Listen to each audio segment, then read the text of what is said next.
Okay, it's recording. Is it recording? Hold on. Yeah, I guess it is. Okay. Okay, so hello to the class if you just joining us offline. Um, okay, so today I want to go over the last two sections in the book, and I will later post on Piazza. Like there's some parts of this chapter, the last two sections that you can read, but I'm not going to quiz you on that. So kind of like background info. And then there are some type of questions that I will be asking that the book does not have. I will send you homework. What is it? 7 today, so you will see like what kind of questions these are, and also you can see the practice test 3 review that we just posted. So you will also see like what kind of questions we want you to understand from this cryptography business, right? Of course, there is much more to learn, but like this is just a little cryptography lick. Okay, um, so here is the thing. The book spends some time on this. Normally, you have you have your messages, let's say in ASCII. Okay, in fact, like in computer science, of course, we have different file formats, right? Like we want to encrypt a PDF, an IP packet, JPEG. We want to encrypt anything, but let's say we want to just encrypt text, which is ASCII. As you know from the base representation, that basically anything can be encoded in binary, right? Decimal, hex, whatever, ASCII, everything can be encoded in binary. So at the end of the day, basically everything is binary. Okay, but also binary can be encoded as in some other bases. And you will see now examples of crypto systems where the messages you send need to be encoded, let's say modulo 123 or modulo 1027 or modulo actually huge numbers, okay, which it will take me a while to even like spell them out, okay. Um, so it's from this representation that you should take it that everything can be represented in any other in all those formats. And so when we talk about encryption, we pretend, quote unquote, that everything is already formatted correctly. So if encryption works on bit strings, it's all formatted as bit strings. If encryption works on integers modulo some modulus, it's all formatted and represented as a string of integers in that modulus. Okay, but that's the message you should have taken from the previous section. The book expands on it. We will not. Okay. All right. So let me, instead of say like what's the general setting of encryption, we will talk about some examples of ciphers, and mostly I want to go over the RSA example. Okay, this has a little too much that doesn't fit in our limited time, so I'll be skipping some parts. Okay, and I apologize for this. I should have just erased these from the presentation. Okay, so here is the basic thing. You have a sender and receiver, and this is and a sender, let's call her Alice, has a key, and given her message, which we call plain text, she has an encryption algorithm that she will follow. So using the key, she will encrypt her plain text so that when Alice sends her message over public channels like internet, right, or wireless, where everybody can listen to you, and internet for all practical purposes is basically a public channel because you have no idea what hops the message that you sent to your relatives in your country, right? I mean, a faraway country like mine, Poland, right?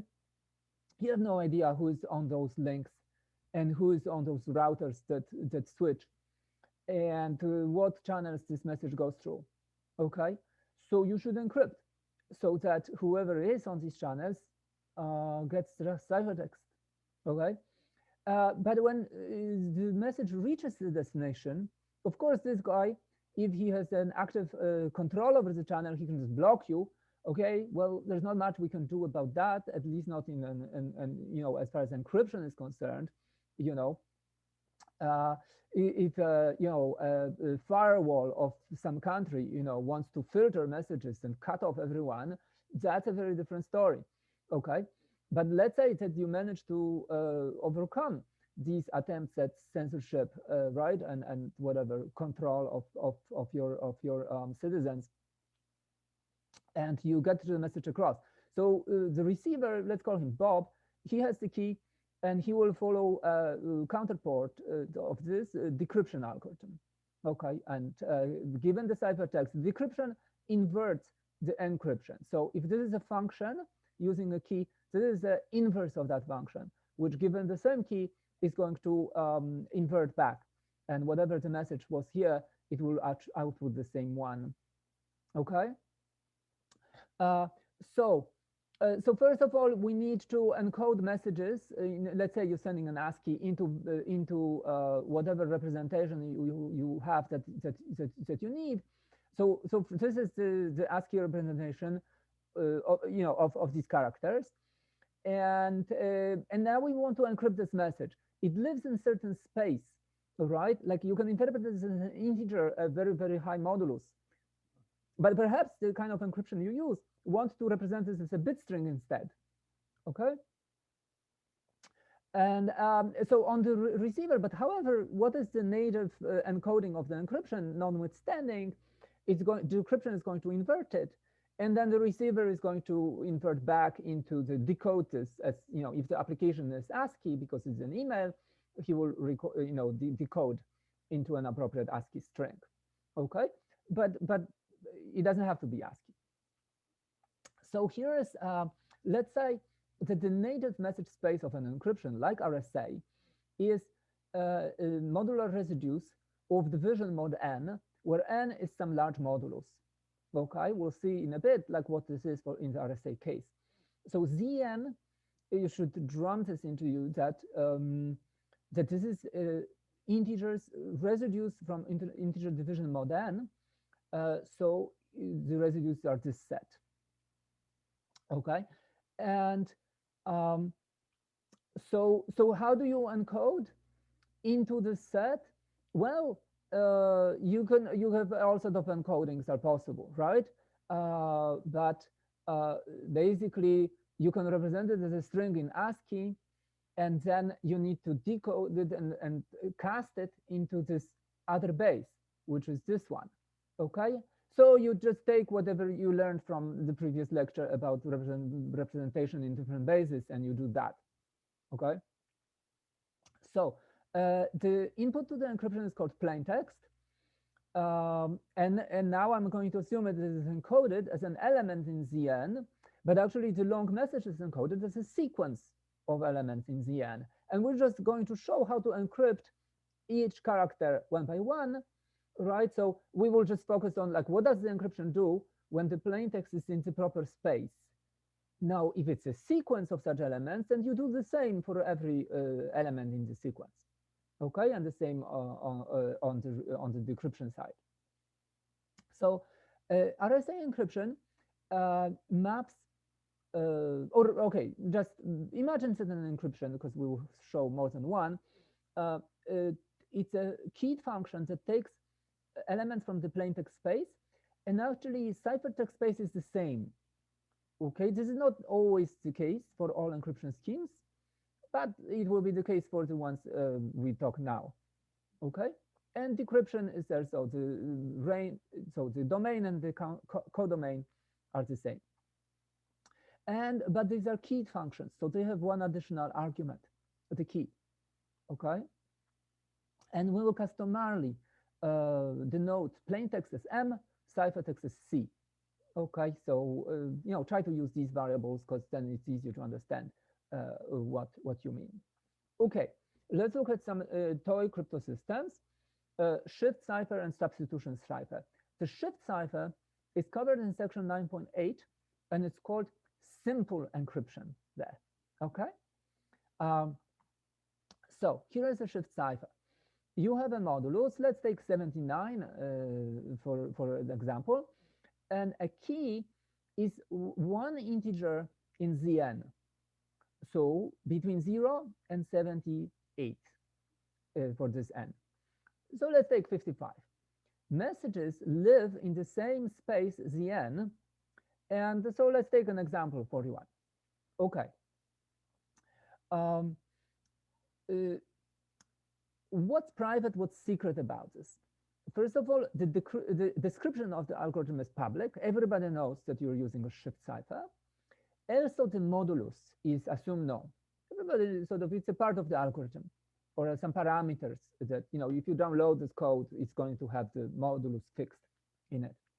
What is unknown is the secret key that Alice and Bob chose, which is an element in the space. And the assumption is that if they knew what they were doing, that they picked this key at random from the space. So it's uniformly sampled. It's a random element in the space. That's the key. How do you encrypt? Do a modular addition of the plaintext and the key, mod n. How do you decrypt? Do a modular subtraction.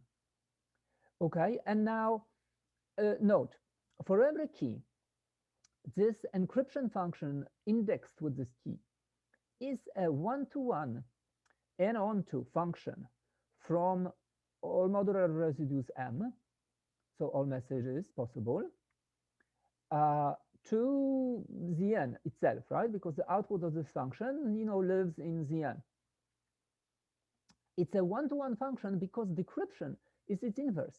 So if you can invert, then clearly it's a permutation, right? Because you can check that it's a inverse. Okay, so for example, if m is 41, k is 55, then what? I add them, okay, over integers. So it's 96, and then I do modular reduction, mod 79. So that's actually 17. Okay, it's a simple subtraction. 96 minus 17 minus 79 is 17. That's the ciphertext. Okay, and now you can check that that when you invert, okay, when you take 17 and you subtract the key 55, what do you get? It's 17 minus 55. Basically, you get 41 back. Okay, because 17 minus 55 is 38 minus 38. I guess so. Yes. And minus 38 mod 79 is 79 minus 38. So that's 41. Okay.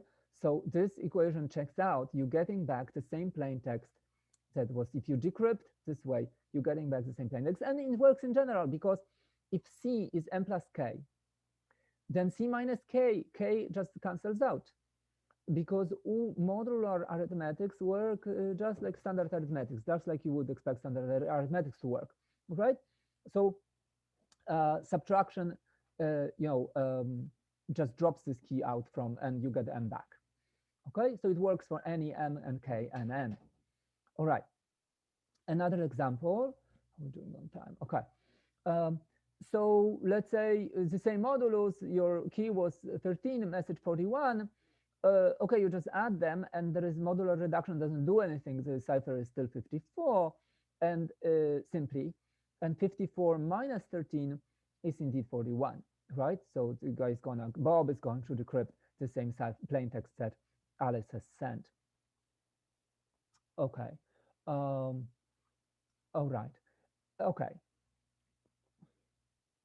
Okay. Let's skip another example. All right. You can read this later.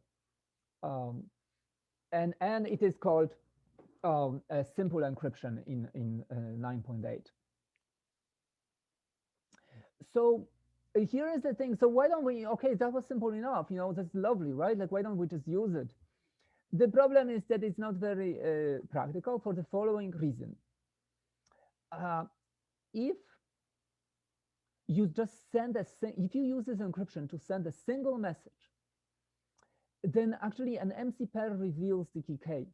Because look, if this is the equation, then just put m on this side, c minus m equals k, and modulus is known. So everybody knows this modulus. they see the ciphertext. You can assume the adversary who listens in, right? Like he gets the ciphertext. Why would they know the plain text? Because very often when we encrypt stuff, adversary knows what it is that we encrypt. So think of encrypting an XML message, right, on the internet. You're replying to some website. So what is it that you're replying to? You're sending an XML. XML is encoded. And if anybody who uses the same website, and everybody can use a different, a given website, right? They know what XML it looks like. Most 95% of XML is formatting. It's it stays the same. The only stuff that doesn't stay the same is a particular message that you're sending. But that's very often like a small percentage of the bits. It's the same for all other formats, okay? Overhead of formatting usually overtakes. Even emails, look at my email from a class. Huge amount of formatting information of sender, receiver, time, routers, blah, blah, blah, and a small message inside. The stuff that is, except even the message that a teacher sends is highly predictable, right? If you have seen a bunch of messages, you highly predict like what the next one, is going to look like. So in fact, there is not much even choices that adversary has to go through, like possible messages that somebody sends. Anyway, given a single one that he predicts, that he knows what the underlying plaintext is, it just reveals the key. And so if you reuse this key, it's completely broken, because after seeing one known message ciphertext pair, he gets the key, and then he can use it to decrypt the rest. So this encryption can never be used except for sending a single message.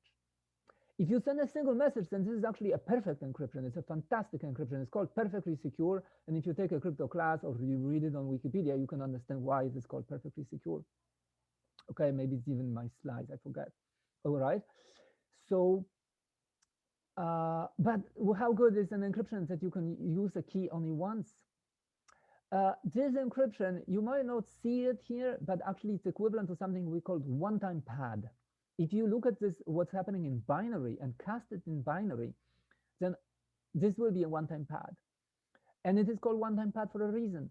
The pad, which is the key, can be used only once safely. And any other reuse is insecure. Okay, so this like guides you through some examples. We're going to skip them because I've talked about this sufficiently. Okay, Caesar's cipher is an even more primitive cipher that you teach to kindergarteners who know alphabet. Okay, it's a shift cipher with a fixed shift 3. Why would anybody use it? So, if you represent these modulo 26, I believe there's 26 letters of the English alphabet, then this shift is a shift by 3. It's just adding 3, not 26, and then encoding integers as 26 letters of the alphabet, right? So you can cast these letters into Z26. A is 0, Z is 25. All right. And it's a fixed key, so it's like completely funny. Why was it used? Because people couldn't even read at those times, most of the people, and others would not know anything about shift cipher. So it was so-called security by obscurity. If you don't know that this is the algorithm people use, maybe you don't know how to break it. The moment you know the algorithm, you break it immediately, right? So that's insecure. These slides guide you to these, what I've just said. You can read them at home later. Okay. Substitution cipher, a generalization of that.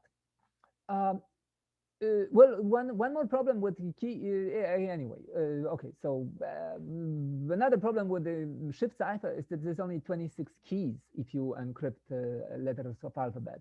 Of course, if you encrypt longer strings, then and then you choose a key from that space, it is large. Here is the substitution cipher. The key is not just a shift. So it was a cipher that was used not by computer people. It was used in like 16th century. Okay, you write, if your plaintext space is letters of alphabet, so Z26, and your ciphertext space is also Z26, letters of alphabet, then instead of just considering a shift that, if A is shifted to C, then the shift is +2. So B would have to go to D and C would have to go to E. You consider any permutation. So your key is the whole table. Okay, what do you map to A2? And you pick some random letter. And given that this one is already taken, you choose what B goes to at random, except for this one, which was already taken. Okay, so let's say you pick W. Alice and Bob pre-agree on this table. This table has only 26 entries, so it's not such a big deal. It doesn't take so long to create it. And it's a random permutation table. And now when they encrypt the messages, they apply this permutation to any message they see. So like, let's say that the message is BCZA. It is parsed as B, C, Z, A. And you encrypt B. How? You look up in here. So you apply this permutation to B. So the permutation sends B to W. That's the first element in the ciphertext.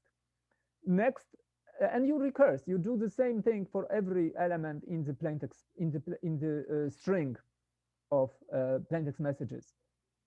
So C is another element, and you check out what this permutation sends C to. It sends it to N. That's your second element of the cipher. When you decrypt, you use the same procedure, but you reverse this table. You look at these as inputs and these as outputs, because it's a permutation, so you can invert it. Okay, this stuff is insecure. So even if if you used it on a larger text, let's say you encrypt your whole email that way. Well, I can guess that your email is in English. And then I know that there are certain frequencies of letters that I would expect. Like, for example, E is the most frequent letter in the English alphabet. T is the second most frequent, etc. You can get these from the internet. In fact, you can also get frequencies of pairs called digrams and frequencies of triples called trigrams. Like, for example, the is the THE, right? Or ING are the common triples in English. And then you look at the ciphertext and you just look at what are the frequencies of letters that appear here. It's B appears most commonly.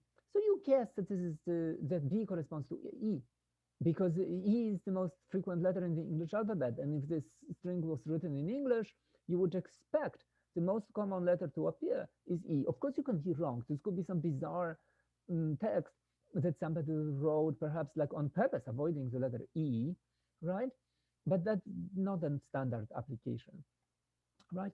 And so on, you do the best fit, and then you check whether this best fit is good, and if it's not, then you modify the fit, but until you hit the correct stuff. And you can completely automate this process, because the decryptions you can check against corpora of English on the internet and just check whether the decryption contains correct English words, okay? And you can do this with every language. There's no language on earth that is perfect encoding, so each of its characters occurs with the same frequency. Some characters are unusual, some characters are much more usual, much more common, and you can test their frequency, and the data is okay. So Americans since the Second World War used Navajo speakers, and they just said in plain text in Navajo. The thing was that neither the Japanese nor the Germans had enough Navajo speakers, or they could even identify what what that language is. There was no written corpora of Navajo written stuff, right? And actually, I'm not sure they exist still, right? I mean, Native American cultures suffer from, I mean, yeah, I don't think I don't know how much written stuff they have, and a lot of these are dying languages. All right. So, Yeah, so that's how you cryptanalyze the stuff, okay? And you can read more on the slides, but I want to move forward. Linear cipher, a generalization of those, I'm going to skip, okay? Sorry, just read from the slides. The more modern, we don't use, these are examples that were used in centuries gone by. They all have problems like the type I described, and none of them is used in serious applications today. The keys in modern crypto systems are much longer, and so therefore brute force search for the key is hard, although DES is actually too small, and we use triple DES, which basically uses triples of such keys today. And the circuitry of these encryption schemes is much more complex. Well, okay, so you can take a crypto class to see how these things are built and why and so forth. This I'm going to skip because we don't have enough time. So you're welcome to peruse this and use this, and maybe learn some extra material from it. It is in the slides that will be posted. But for everybody who's not part of this today's lecture, I'll maybe rearrange the slides so it's clearer what is the extra material, like a background reading for people who are more interested in the topic, and what is the required stuff that we expect you to be comfortable with, in particular on test 3, right, and the final. Okay, if there is some takers, I will be happy to give an extra lecture, offline about this extra material as well. Okay, so but today I will skip all that and just move to RSA crypto system. Okay, and that's in the last section of the textbook too. So in RSA we actually changed the setting. The key that Alice and Bob hold is no longer the same key. Alice, the encryptor, holds something we call public key, and Bob, the decryptor, holds the corresponding private key. The point of this is that unlike what we call symmetric encryption, like the simple encryption you saw, shift or substitution you just saw, in public key crypto system, you can, Bob, who will create a pair of keys, private and public, and he will distribute the public key all over the world. And in fact, everybody, not just Alice, his buddy, but everybody else is free to scrutinize his public key and to encrypt messages for him. Still, he is the only one, if he holds the corresponding private key close to his chest, so that virus attacks or whatever do not reveal the private key, he will be the only one who will be able to run the decryption algorithm and reveal the plaintext behind any of the ciphertexts. Okay, so we are sort of wrapping the ante. We want encryptions for which you can safely reveal the public key and everybody can encrypt for you, not just your, it's no longer a pairwise system where you have to have a pairwise key with all of your friends and, right, cohorts. So in a public key in cryptography, we have now two keys. And because I want this presentation to make sense for RSA, I'm going to have call public key E and private key D.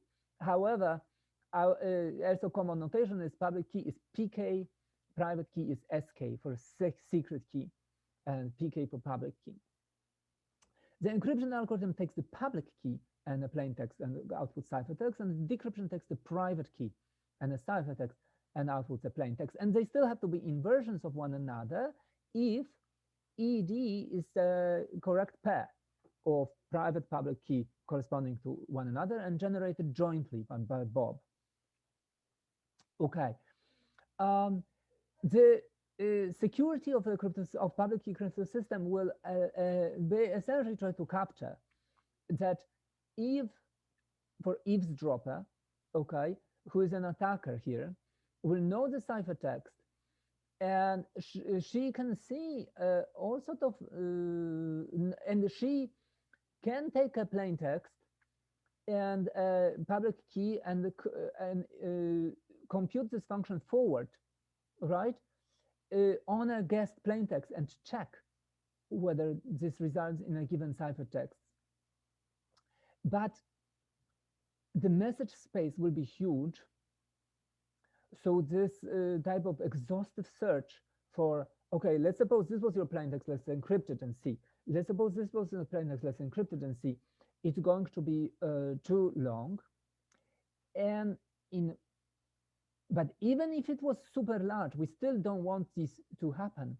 So in practice, the way we will do it is that the message is just some subset of this message space, and we pad the message by randomizing it. So you actually, let's say that the messages are 1000 bit long natively in encryption. Well, you are actually not going to encode your message as 1000 bits. You're going to encode it as 900, leaving the remaining 100 random. And that's precisely to frustrate this attack, so that somebody who has the public key, he can pick any 900 bits of message, but then he will have to also guess the 100 bits of randomness, and guessing 100 bits of randomness takes you 2 to do 100, and you can see how big that number is. Okay, so it's not practical, it's not feasible to do that attack. Okay, so but that's that's what's going to happen in practice. That's what will happen, like if you actually scrutinize these algorithms or take a crypto class. For now, encryption is a deterministic function that takes a public key and plain text and outputs a ciphertext. Okay, so we just pretend that because it's just a higher level stuff that we don't want to get into. This encryption is referred to as textbook RSA, precisely because in practice, this is not exactly what runs. What runs is that, but with randomization tricks and some other tricks that you will see in a crypto class if you take it, or if you read up on this stuff. All right, so here is the RSA. How am I doing on time? Okay, 15 more minutes. Okay, good. Here is RSA crypto system. You take two primes, P and Q. You recall we took a section on like how do you pick primes? How do you pick random primes? Okay, refer to that section. You're gonna use it now. Okay, or not you, but like this is, if you want to know how this is done, we talked about it already. You took two larger, these in practice, these will be very large. They will be 500 bits or 1000 bits each. Of course, in the examples that we're going to do, there will be, very short integers like 3, 5, 7, 11, right? In practice, they are huge. That's why we needed all the stuff about like density of primes, etc. Okay, so Bob picks two large primes of some fixed size fixed by the parameter of the RSA. Like for example, RSA 1024 tells you that these have to be chosen with 512 bits, so that when you multiply them, so the next step is multiplication of these two primes. That's the modulus that you will use. This is n product of the two primes is called RSA modulus. Okay, if P and Q were 512 bits, the product is going to be 1024 bits, and that was an RSA standard de facto for a long time. Although we are upgrading and people say you should not use it and you should use 2048 or 4096 bits. All right. Second number that is less known is so-called phi, which is P minus 1 times Q minus 1. Okay, and then there is a small prime E, which has to satisfy this constraint. Its GCD with 5 has to be 1. Okay, so you run a Euclidean algorithm to verify this, right? In practice, actually, RSA is standardized so that E is not chosen after P and Q, but E is fixed 3. And you, in fact, reverse this and you choose P and Q so that this constraint is satisfied. Okay, but you don't have to worry about this now, in what order. And we're just going to pretend that this is the order in which things are done. Number 4, you compute D as a multiplicative inverse of E mod phi. In other words, D is an integer mod phi, which has to satisfy this constraint. And you might recall from previous lecture and your readings about how do you use a Euclidean, extended Euclidean algorithm to find multiplicative inverses. This was, we said, like, we'll use it in crypto systems. That's where we use it. Okay. And that's just one example where this is used. Public key is not just E, as I suggested on the previous slide. It's actually a pair, E comma N. This modulus, unlike this simple cipher example, okay, this modulus is not fixed. It's not a fixed parameter of the scheme that everybody can reuse. No, this was chosen in key generation. This modulus will be specific to a person who chose this public-private key pair. So if Bob creates his public-private key pair, it will have some E and some N. When Alice creates, she will have different ones, except that in practice, everybody chooses E equals 3. And so the only real variability is in N. Okay. Well, and because N will vary, then so will phi. So what will vary is the 2 primes that Bob picks and Alice picks and I pick and you pick, etc. So therefore phi will vary, and therefore D, the inverse multiplicative inverse of E mod that 5 will vary, and that's the private key. Okay, and now why do people always choose 3? You will see the encryption algorithm. It makes the encryption fastest, and there is no known really counter reasons for. Although there is some attacks, but we defend on them on a different level. Okay, so there's some attacks on something we call textbook RSA, but once we switch on this randomization and other tricks, then E equal 3 becomes completely safe. All right, let's do.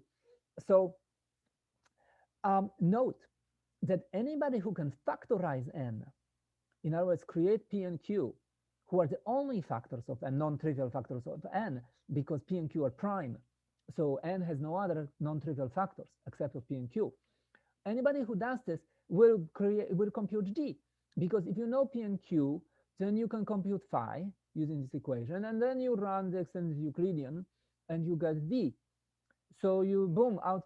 So for RSA to be secure, factoring assumption has to hold. Factoring assumption is that if I take 2 random primes of sufficiently large size, multiply them and give you the product, and you are an efficient algorithm, a polynomial time algorithm, so given the length of this description, 1000 bits, let's say, you have to run in time polynomial in the length rather than an exponential, which affords you a brute force search, then there is no such algorithms.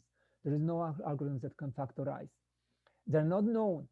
Okay, maybe some secret agency knows these algorithms, but we don't have any reason to believe that, really. And yeah, so that's a factoring assumption. The assumption that factorization is a hard problem is not, there is no polynomial time algorithms. In quantum computing, there are. So if quantum computers really come to being, they will destroy RSA. All right, okay. So that's the assumption underlying RSA crypto system. If you stay in crypto class, you will see that actually it's not exactly, that's not the only thing that is needed, but it is necessary. Okay, so, and here is the algorithm. To encrypt, you take your plain text has to be a message that is modern, and you take it and you take it to the power little e. Okay, this part of the public key, and this exponentiation is a modular exponentiation. So you take a modulo n. Now you can see that if e is very small, like for example 3, then this is a computing a cube of m mod n. if m is 1000, if n has 1000 bits, and if so does m, then computing m to the cube is what? Is 2 moles, is m times m times m. So only 2 multiplications, modular multiplications. But the inverse thing is this: going from the ciphertext back to the plain text takes c to the d. And d is a very large number, even if e is small. Okay, because d is a solution to this equation. If n has 1000 bits, then phi has 1000 bits at least. Only you can like maybe drop 2 bits because you are multiplying slightly smaller numbers. But basically, it's at most 4 times smaller than n. Okay, so it also has almost 1000 bits. Okay, so now why does it work? Okay, so this is an ugly slide, but still this slide is I have 2 more slides here. Okay, and I know that it's 12:50, so if you have to go, just please read this, and otherwise I will just keep on talking about these and just sort of slowly taking people over. Please listen to the YouTube lecture the last few minutes and just scrutinize these slides. Okay, so I apologize for going slightly longer, but you know, okay, so hopefully you can bear with me, and for most of you it's gonna be okay. Here is the reason. So that's it. This is the encryption algorithm. This is the decryption algorithm. You know how to exponentiate. This was a few lectures above. We had a fast exponentiation algorithm that performs this exponentiation in time. There is a linear in the bit size of E. So therefore, if it's 1000 bits, okay, fine. You can, you know, some thousand operations and modular reduction. And the same decryption is there. So fast exponentiation is just a different exponent. Okay, so in some sense, RSA is a kind of pinnacle for everything you learn in this segment. It uses galore of modular arithmetics. It uses extended Euclidean. It uses fast exponentiation. It uses inverses. It uses kind of everything. All right, why does it work? What I want to establish is that if C is an encryption of M, so actually let's look at the end. Okay, this is my goal. If I generate E and D, so encryption and decryption keys correctly, according to the specification on the previous slide, then the following better be true. For any message in the message space, if I encrypt it using the public key, and this is my ciphertext, and then my buddy, Bob, decrypts it this ciphertext using the corresponding decryption key, then he will get the same message that Alice has sent. Okay, that's what I want. So this is just checking that this is correct. Sorry. And so bear with me for this explanation of why this works. There is the following theorem called Euler's theorem. For any numbers n and m, which are coprime, there is a special function called phi, and that's the phi that we used on the previous slide, such that any message m that is coprime with the modulus, if you exponentiate that message to a phi, to the phi corresponding to this n, so therefore I denote it here as a function of n, and you take this modular exponentiation mod n, you're getting a unity. And it works for any m. So the exercises from the homework kind of guided you through different modular multiplication examples, where regardless of where you start, if you exponentiate, you eventually get a 1. It always happens. You always, if you take modular exponentiation, you eventually take a 1. Sometimes, when the moduli were kind of bad, they were had a lot of small factors, the time it took you to get to 1 was very short. This is not good for crypto. But if the modulo have no prime factors, as in the homework examples, or in the RSA, they have only 2 prime factors and they are huge. Then these cycles of how many powers of m you have to take to hit unity are very long. Indeed, but they always exist. This is the phi, the length of that cycle. This number also has a very nice interpretation. It is a number of elements.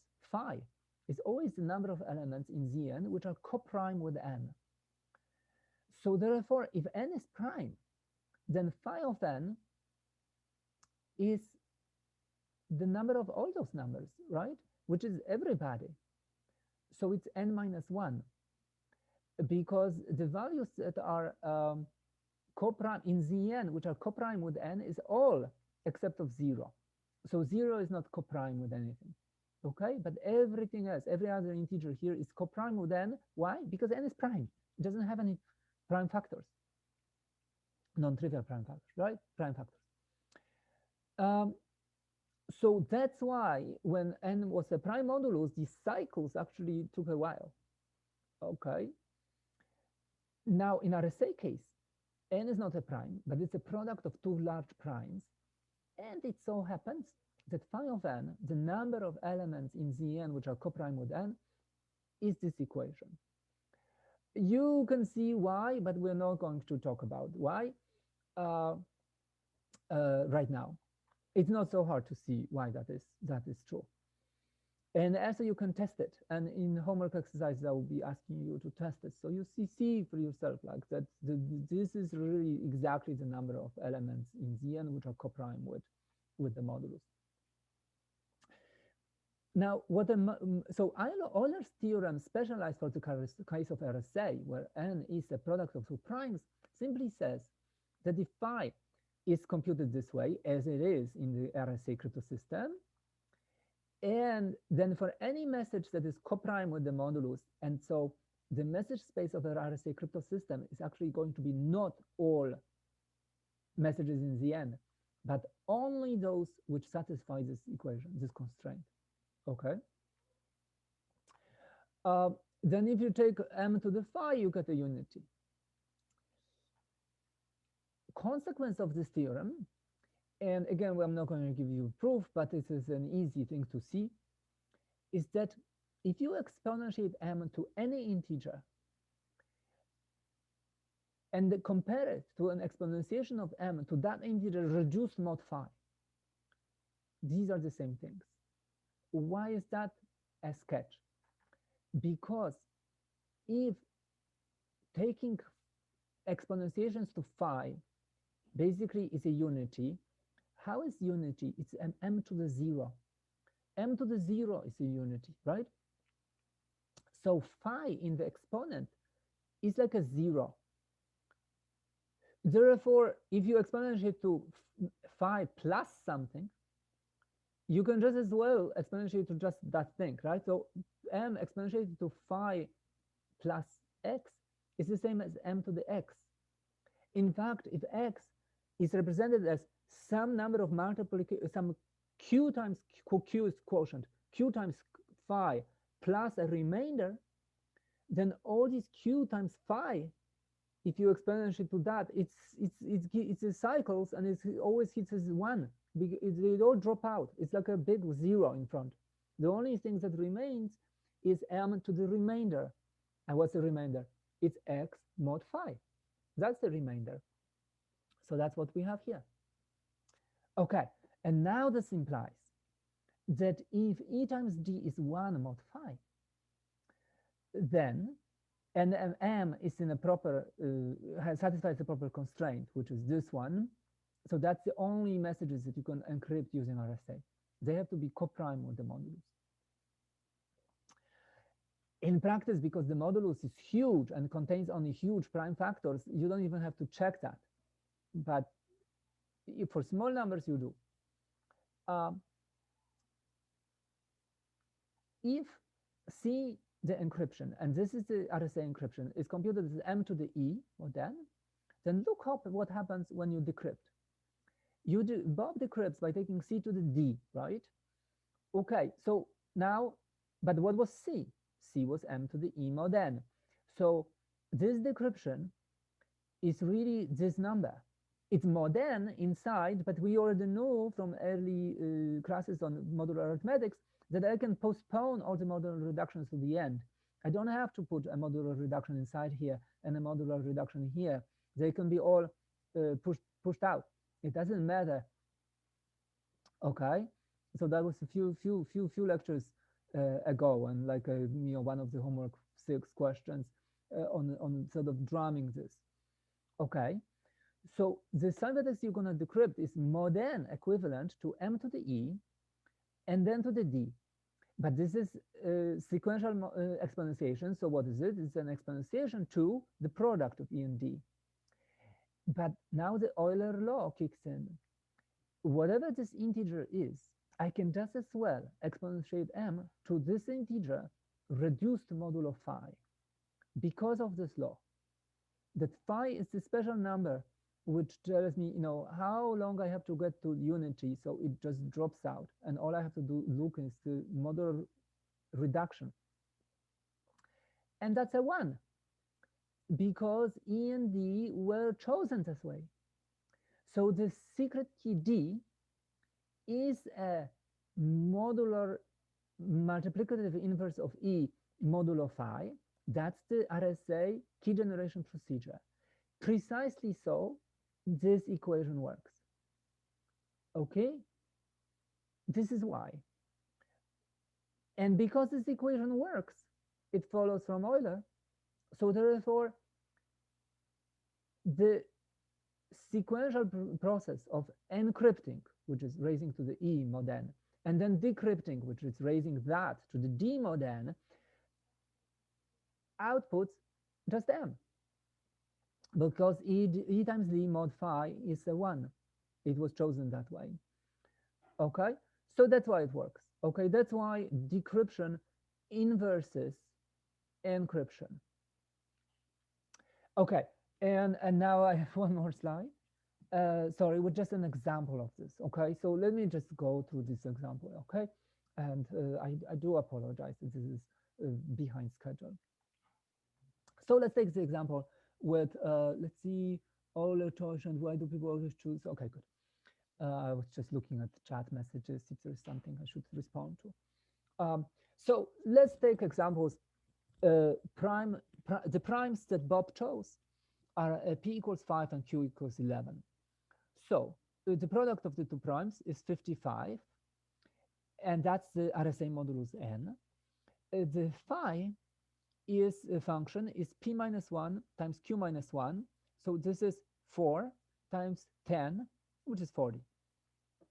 And let's choose this RSA exponent e to be 3. It is good because it is coprime with 40. Okay, that's easy to check. 40 is not divisible by 3, end of story. Now let's use the extended Euclidean to compute the multiplicative inverse of e mod 40. And I will not guide you through this algorithm. You can test that it will give you 27.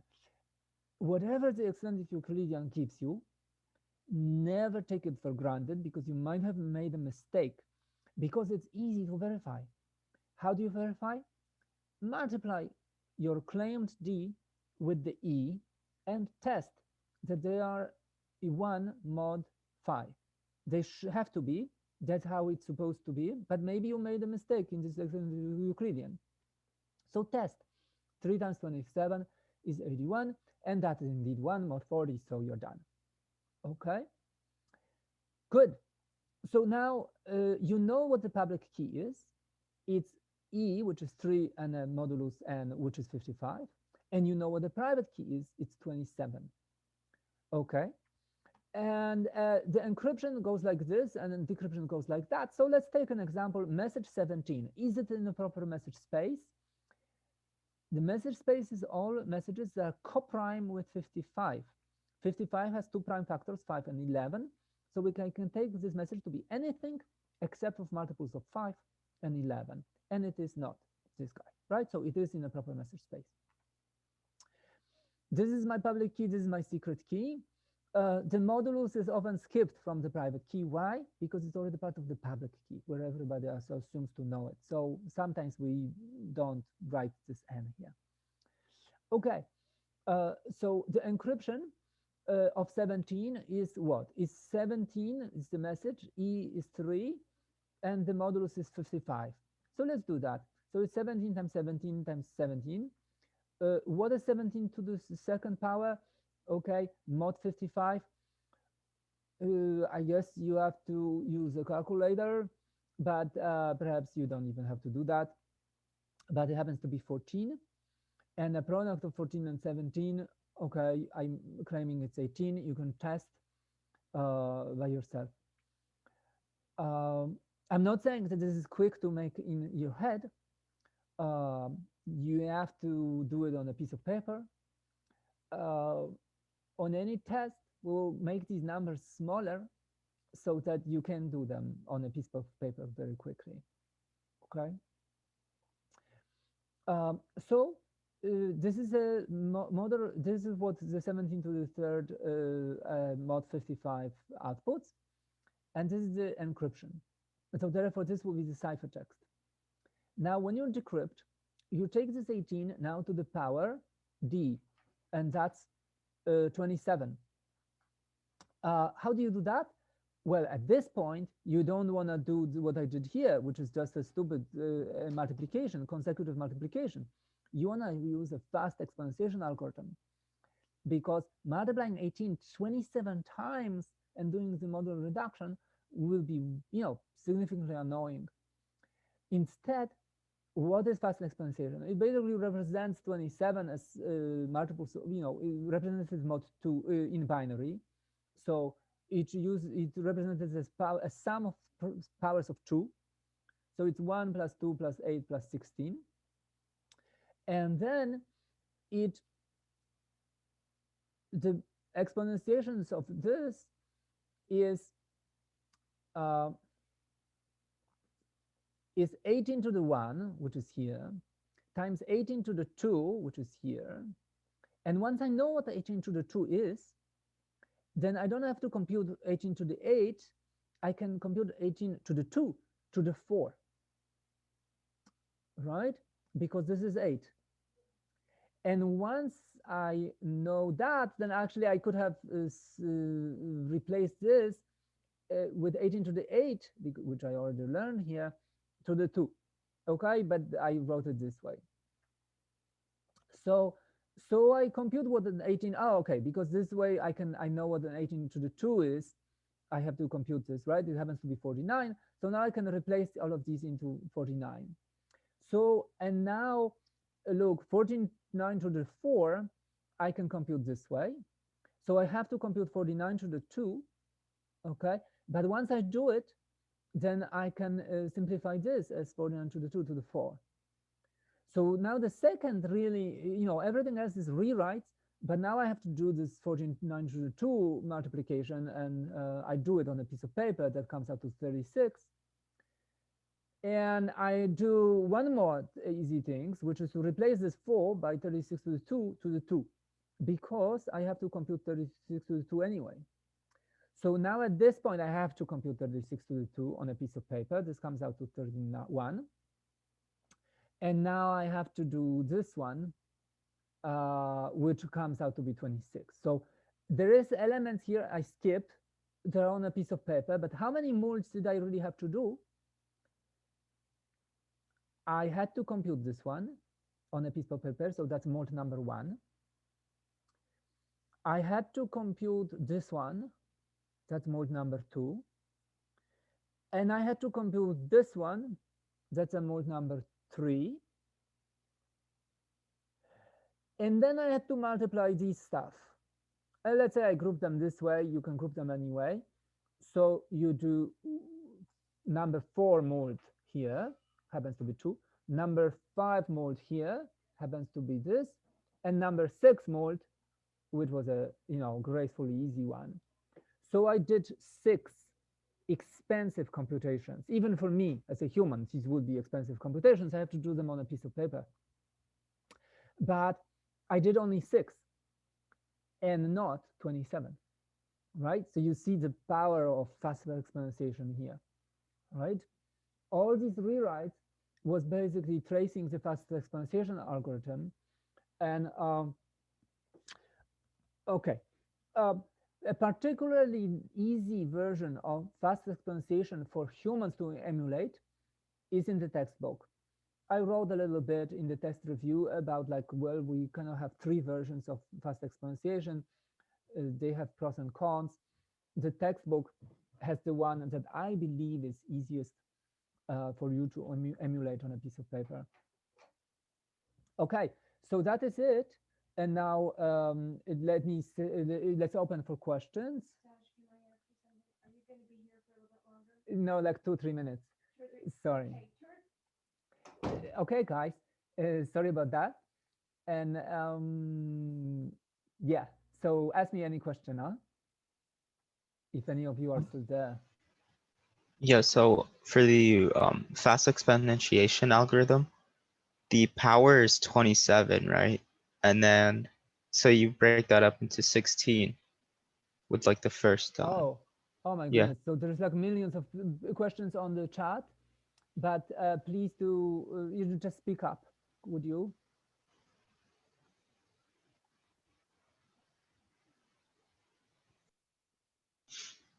So why is 16 the first number that you break 27 up into? Okay, it is a little bit, you know, a lot of material. I recognize this. So I will, you know, add this as a homework problem. There is a test review that also guides it. Of course, there is problem in the Zybooks. So you will eventually, you know, get more comfortable with this.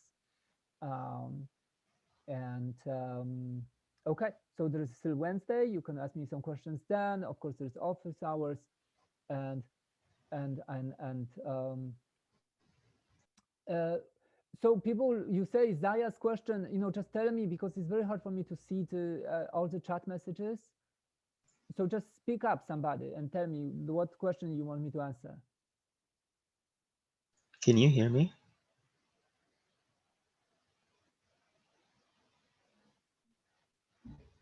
Oh, somebody spoke, but I didn't hear. I don't know why that is.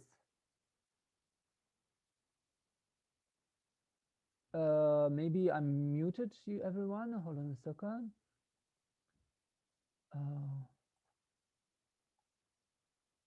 No, you can unmute yourself.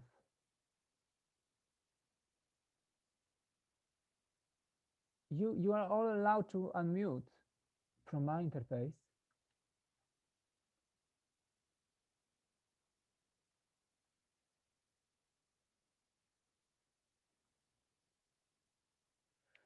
Okay, maybe there's something screwed up on my audio. So you guys hear? Oh, why is 27 div 2 16 at the bottom of the slide?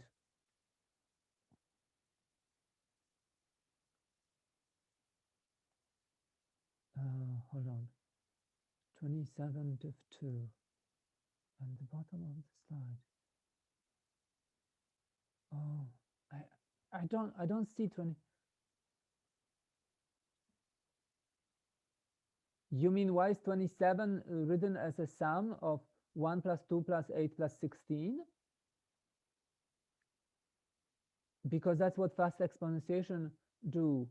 So it's as you can see from the way that we rewrote here, you can do exponentiation faster if you consider basically binary representation of 27, which if you look from the point of view of fast exponentiation algorithm, is the same as representing 27 as sum of powers of 2.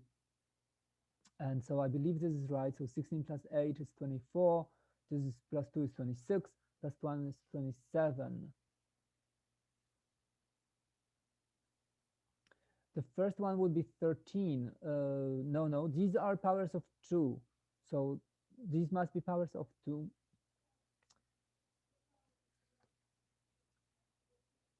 If you know, if there is some arithmetic mistake here, maybe post it on Piazza, okay? And then I will fix it. And I'm sorry if something is, maybe I just switched microphone, you know, maybe now speak up. Could you speak up? Can you hear me? Yes, yes, I heard you now. Okay, so basically I was just saying why why is it that we break it up into 16 first? But I think you just answered that. You said they have to be it's a two. fast exponentiation. It's a version of fast exponentiation that is easy to write on a paper, and that version is the Zybox version.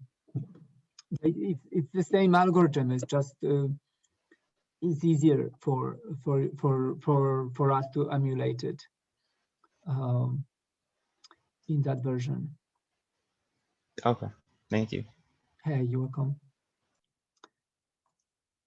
Okay.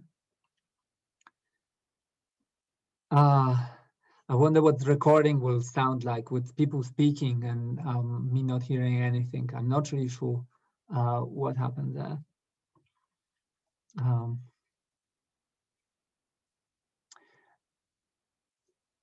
Okay, folks. So I will see you.